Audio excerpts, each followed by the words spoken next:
bit too exposed. 1 second. Okay, maybe that's a little better. How's that? Yeah, a little lighter. Okay, there we go. All right. It is. I think it's Thursday. So yesterday I spoke about love, but I was all over the place in that video, so I'll probably do another one. But today I wanted to talk about truth, which is synonymous with love. But I wanted to talk about truth as we know it here as human beings, and what it really is, what truth really is, and how it works, and why it works the way that it does work. And you will find that the things that I speak about in regards to absolutes, like absolute love, absolute truth, which are all God's love, all God's truth, you will find that these are benchmarks that work every single time. They will work without fail on any topic that you have, anything you have going on in your life. It will always be what it is. And the reason why it will always be what it is because it was created by the Creator. The scientists call this creative or intelligent design. And this is true. It is absolutely intelligent design. So if it's intelligent design, then it was created by a being that is extremely intelligent. A type of intelligence that is beyond our comprehension. So as I talk about this stuff, you'll understand if you use it as your benchmark and release the benchmarks that you have accepted growing up, then your life will change. It will change. See, we're always using benchmarks in our lives. Always. We use this as a standard, and we use that as a standard, and depending on what our parents taught us. If our parents taught us that XYZ is love, then we use that as the benchmark for love. If someone was raised in a family where they are always doing loving things and they were treated kindly, then they would understand this to be love.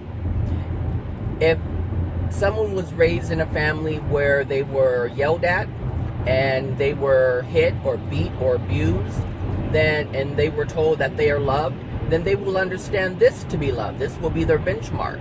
And this is what I'm talking about. We all have different benchmarks because we were all raised in different families who have different issues or understandings or levels of comprehension, levels of consciousness.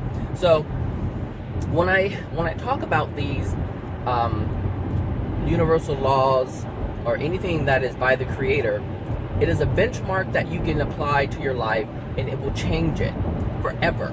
Forever it will be changed. So, truth. Let's talk about truth. I have allergies. I've never had allergies before, so this is weird. Yeah, it's weird. Hold on a sec.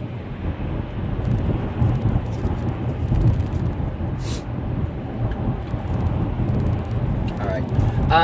So, hold on. All right. Hopefully this will be good for a while.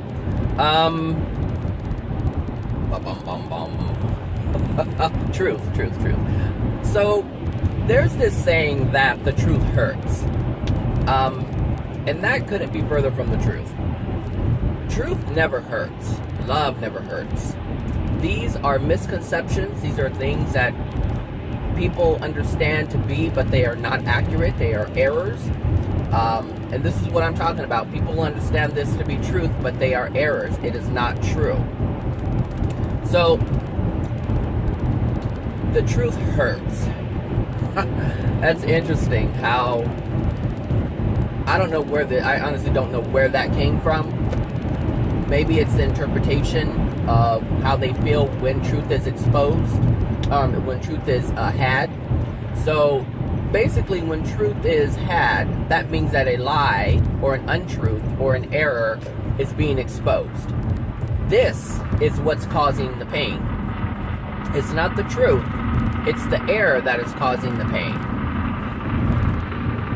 If you had not had the error within you, then you would have never felt the way that you're feeling when that error is exposed. So anytime you learn of truth, let's say when you learn that someone has deceived you and you didn't know that they were deceiving you all along, when you learn of this, the truth has exposed this error. And at that point, you will feel pain. You will feel betrayal. You will feel all manner of feelings and emotions that are surrounded by this error. But it's not the truth. The truth uncovered it. It was the removal of the rock that was creating the darkness, or that the darkness was residing. And so when the rock is removed, the light shines upon it and it exposes it. That's what that does. But it's not the truth. Because once you realize, this is how you know. Once you realize the truth, and you have your cry about it, and you have your sad emotions about it, or you have your anger about it, if you're trying to deny that, or whatever it is, well, once you do that, and it's out of you, now all you hold is truth. The error is not within you anymore. The resentment isn't there. The hurt, the pain, it's not there anymore. And you're still holding the truth of what happened. That's how you know that truth is not painful. It's the error that's painful. So this idea that truth hurts is false. It's not real. And this is one of the reasons why people don't want to hear the truth, because of the pain that's associated, but they think it's associated with the truth, and it's not. It's the exposing of the error that is causing the pain. It's the acknowledgement of the error, because you're not acknowledging truth, you're acknowledging the error. You're acknowledging the betrayal, and when you acknowledge that betrayal, which is the error, that is what is causing the pain, not the truth. The truth is what set you free from that error. But you have to go through the process of that error. You have to go through the process of feeling that which you held within you. And what I mean by that is, if someone has told you something and it wasn't true, that means that you bought into something that was not true. You bought into that and you held it as truth. All this time, you have held it within you as truth. It's no different than people who think they're going to heaven when they die. They are holding this error, this untruth, as truth.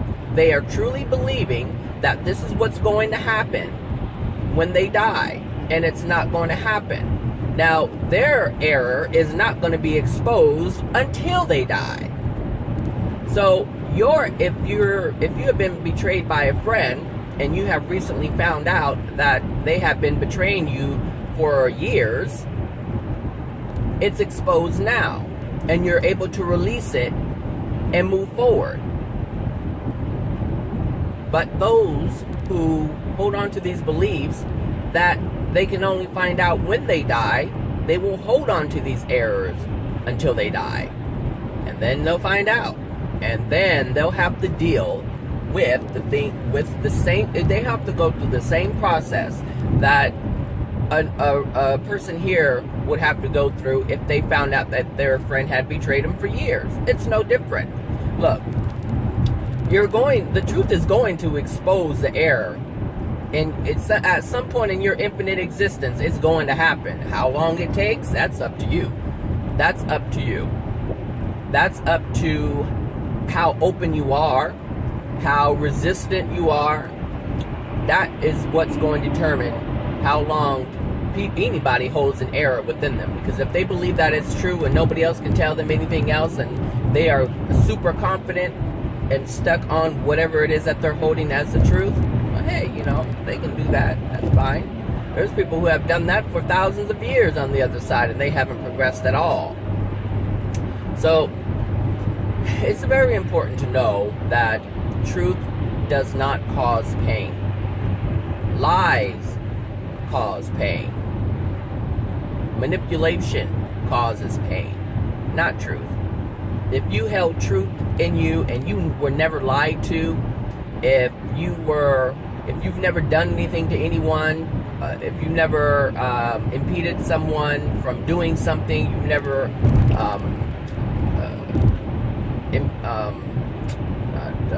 what word am I looking for? I woke up 30 minutes before I had to be out of the door, so I'm just kind of like, oh God.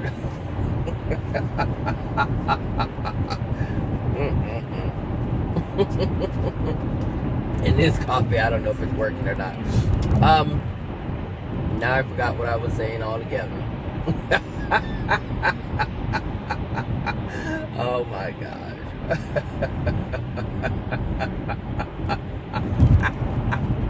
What nonsense. Okay, whatever. I need to start taking some ginkgo biloba. Alright, anyway, whatever. So yeah, I think I was talking about that's so funny. Truth. So yeah, you're gonna have to deal with it no matter what. It's gonna be exposed. And the reason why it's going to be exposed is because all of the universal laws, all of God's laws, are made in love. And they are all designed, all of it, this entire system is designed to bring us back into harmony with love. That's it. So, whether it is here on the planet or in the spirit world, you're going to be governed by these laws. You're going to interact with these laws. You're going to experience whatever you need to experience in order for that untruth to be unveiled or revealed and exposed, so that you can release it and let it go. And as you let it go, there's a sense of freedom that comes over you, and you're more closer to love. Because when you're heavy and you're bogged down with all of these errors, so anyone you see that is always angry, or they're always depressed, or they're always sad or whatever, or they don't feel anything, they're bogged down with a lot of errors, and they don't even know they're errors. Things that they have believed that have caused them to shut themselves down. So all of this stuff causes people to live a very unhappy life. And anyone who is angry is unhappy. Anyone who's sad is unhappy. But it's only because they have bought into these errors, and they're basically untruths. They've bought into these things that aren't true, and they have caused a manner of things to take place in their life. Because these errors, here's the thing, when you accept something that's untrue, you base your life decisions on these things. So if you accept an error and you make a decision based on that error, you're only creating more error. You cannot create truth out of error. You cannot create truth out of lies. It is impossible. You can only create truth from truth. This is what, yesterday when I was talking about love, oh, no, I won't do that. You're not going to let me in anyway. When I was talking about love, I had mentioned that people think that they're creating from a place when they're, they think that things that they're doing in love are actually love, but they're doing it from the place of lack. So the example I had used, I believe, was feeding the homeless man. So if you feed a homeless man, but the only reason why you're feeding the homeless man is because you feel uncomfortable or you feel sad for that homeless man, then you were trying to ease your pain, which is why you would buy the man a meal, which is why you would get him a room, possibly. All of these things. I've helped many homeless people out over the years, and I remember why I was doing it. I felt bad. I felt bad for that person, and I wanted to. I called myself helping this person, and so I housed them for a while and made sure that they had food and all of these different things. And it did. During that time I was helping that, or I called myself helping that person didn't do anything to improve the situation. I mean, I was like giving them all types of resources, and they didn't really do anything. They just wanted to sit around, watch TV, and play video games. And I'm like, okay. So that person didn't want the help. That person wanted their situation to go away so that they don't feel the consequence of their actions that caused them to be in the situation that they're in. But I wasn't helping the situation at all. And then I got to the point where I was like, okay, I'm done. But I did come to that realization that I wasn't doing anything, and the other person certainly wasn't doing anything. So I ended it. And I was like, all right, I've done what I felt I needed to do. But what I didn't understand at that point was that I wasn't really helping. I thought I was, but I was trying to alleviate my discomfort because I didn't want to see anybody suffer. And the reason why I don't want to see anybody suffer is because I feel uncomfortable when someone is suffering. When I see someone suffering, I feel uncomfortable. And I don't want them to suffer. But they are their own soul. They're their own creation. And I don't have any control over that. And that was evident when I helped this person out. I think I let them stay there for like a week or 2 weeks or something like that. And it didn't do anything. It didn't do anything at all. And that is kind of what happened recently with the family member, where they're basically in the same situation and they're asking, for money. And it's like, well, you don't work. You don't want to work and haven't worked, and you haven't worked in years, and now you're telling me that you need money for whatever reason because you're homeless. It's like, well, what happened? What happened all of those years when I helped you get your birth certificate, when I helped you get your social security card, when I helped you get all your California ID, when I helped you with all these different things that would put you in a position to sustain yourself and get and have gainful employment? You didn't do anything.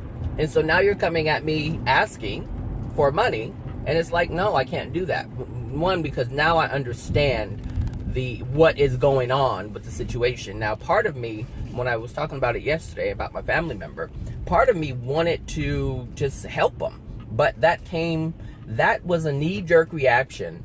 That was something that was connected to a previous experience that I had with another family member. And I told you that there were certain ways that we would deal with that, and that is how I wanted to deal with it this time around, even though I was resisting it because I know better. But that is still locked within me. That error is still locked within me. And so when the situation presented itself again, and I have mentioned this before in a different video, when people want to say, oh, I'm loving and I'm love, I'm light, I'm this, I'm that, I'm this consciousness, I'm awake, I'm whatever they're claiming to be, and then someone do something and someone's a stupid bitch, and you're an ignorant a-hole, and you're all these different things, so it's like we claim we're loving, but present the right situation and the truth will be revealed. And that is the truth. The truth is, no, we're not loving. If you can condemn someone like that, you're not loving. So to claim that you're loving is an error. And that error will be exposed because you are going to be presented with things that will expose the truth of who you are. We all will experience something that will expose the truth of who and what we are, what dwells within us. So when this situation presented itself to me, and I knew better, it's like I consciously, like intellectually, I knew this was the right thing to do. But these emotional errors that I hold within me from my past, from when I was a kid, came up. And it's like, oh no, I have to do this because of the way I have handled it in the past. So it came up, and I was battling with that, and I was like, nope, I know what this is. This is what needs to be done. And so I overcame that battle. It's no longer a battle. Now, if it presents itself to me, it won't happen again. It just won't. And I let myself be sad about it. I let myself feel the emotions of sadness and pain from watching a family member present this information to me in a way that was messing with my emotions. But it was only messing with something that dwelled within me. And so I let it flow, I let it be done, and now it can't happen again. Because there is a full understanding, not just intellectually, but on a soul level. I know exactly what's going on, and I know exactly what needs to happen. And this is an understanding that now is within my soul. It's not just intellectual. I have experienced this now. So this was an experience that needed to happen. In order to replace, I had to release the old and allow the new to set in. Because before, it's one thing when you learn something new, it's just a concept, it's just an idea. And you have to before you can absorb something new within your soul, you have to replace that which prevents that new information from entering the soul. So the mind is able to accept the truth. The mind is able to hold the error at the same time as the truth, but the soul can only hold one at a time. And you have to pick and choose which one are you going to allow into your soul. So I had that error in my soul, and the reason why that error was within my soul is because there was experiences growing up when there was someone who was on drugs and they were doing this and they were doing that, and what we did was we thought we were helping, but we really weren't helping. Now, that error, that way of handling it, was locked within my soul. That's what I had believed to be true. That's what I had believed to be accurate, but that was not the case.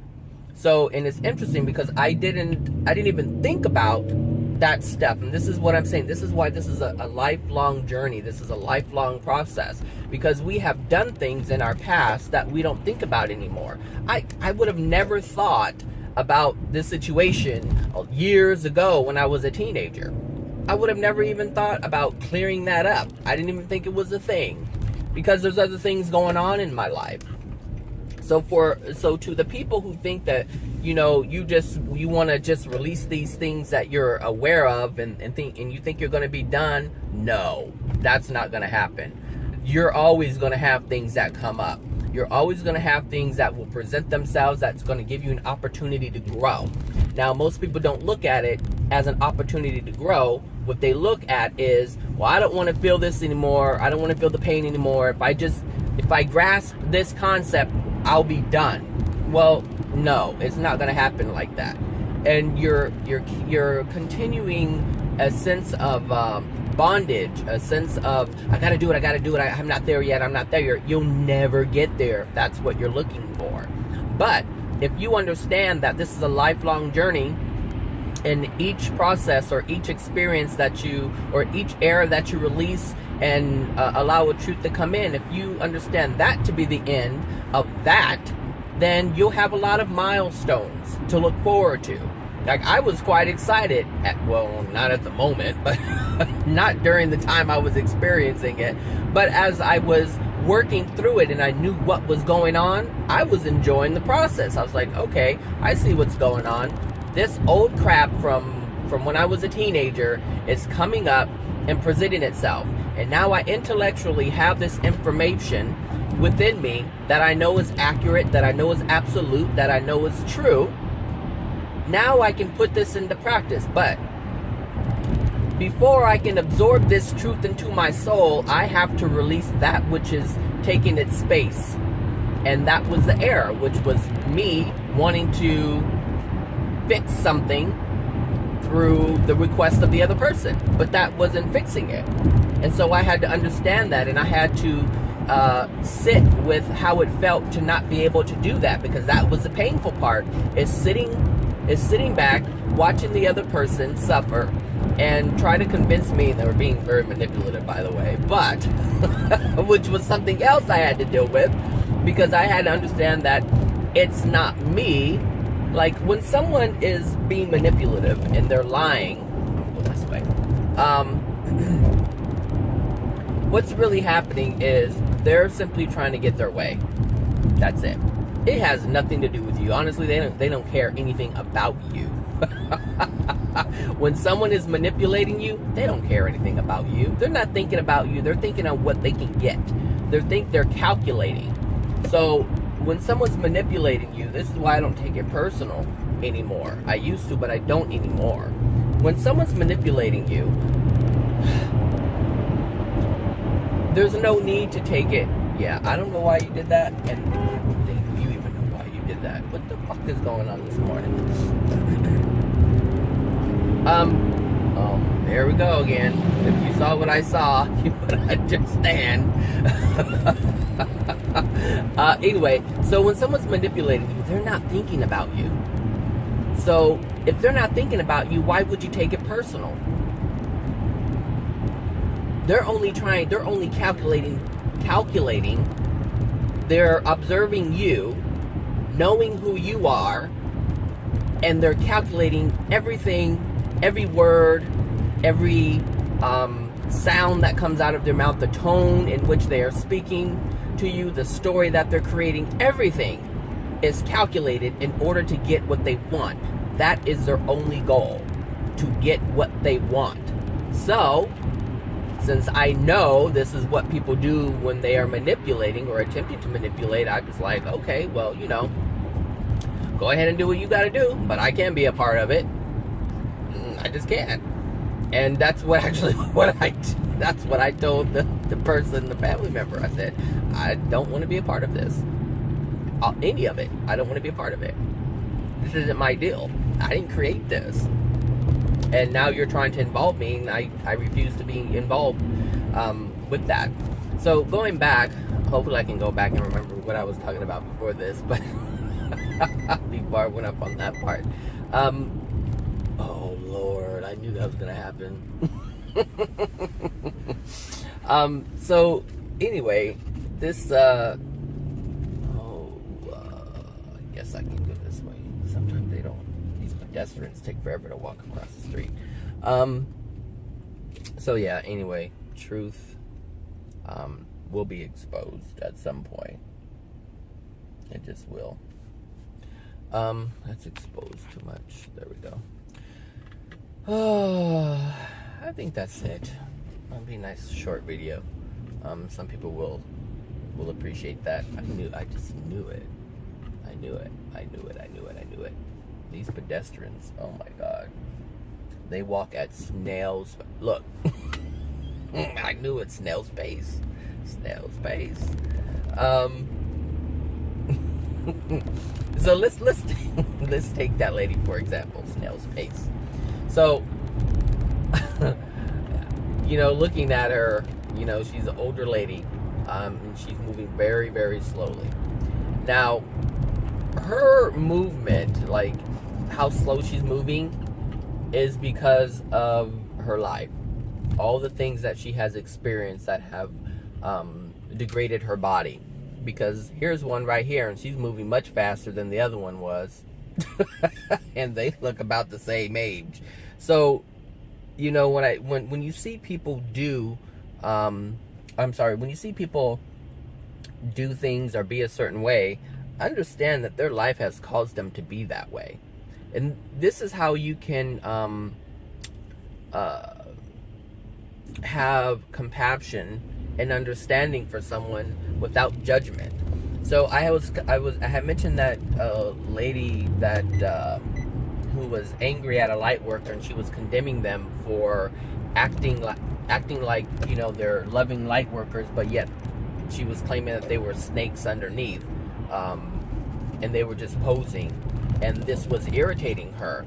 But the fact that she was condemning them was actually showing that she was no different than that person. And so we condemn that which we are. That's anytime you say someone is a negative and they're doing this and they're doing that, and it's done with condemnation, you are that in ways you don't even know. That's the truth of it. And this is why you're being presented with this, so that you see it. And that's the only reason why you're recognizing it as such, so that your errors are exposed. This is when I said the truth will always expose the error. I wasn't kidding. It's true. It doesn't matter what it is. It will be exposed. Lies will always be exposed. It's the entire system is designed that way. All of it. Everything that you do. This is why you meet people that you meet. So anytime I meet someone and there's something off about it, I look at them. And then I look at myself. And I'm like, okay, when in my life have I been like this person? Am I currently like this person? 9 times out of 10, there's going to be a yes in there somewhere. Now, the thing is sometimes it's hard to pick out what it is, because most people look for the same situation. And it's not always the same situation. It's doing the same thing, but in a different situation. So you have to look at your actions. You have to look at your feelings. This is what you look for. Your emotions that you have towards people. The feelings that you have towards people. This is the common denominator that we all share. And this is how you find out what it is that dwells within you that shouldn't be there. This is how you use the truth to expose the lie. This is how you use the truth to expose the error. So anytime you meet someone or interact with someone and you can't figure out why in the hell you are being not introduced, but why you're interacting with this person, why the universe has brought you this person, why the law of attraction has brought you this person, look at yourself. I do this every time I meet someone or someone comes across my existence, and I feel like this person has something going on, and I look at myself and I'm like, do I have the same thing going on? Because a lot of the times this stuff goes undetected. We don't see it because it's a way of life, and we never question the norm. We never question the norm. We always question the things that are outside of the norm. The things that are the norm are the things that need to be questioned the most, because they go undetected. They always slide under the radar. So be mindful of that. Question the things that you do on a regular basis. All the things that you believe are normal, all the ways of love you believe are normal, all the ways of what you believe is wrong and right. Look at these things and question them. Question them. All right, everybody. So that was truth. And I hope you guys have a great day. And I will talk to you soon. And remember, you are loved.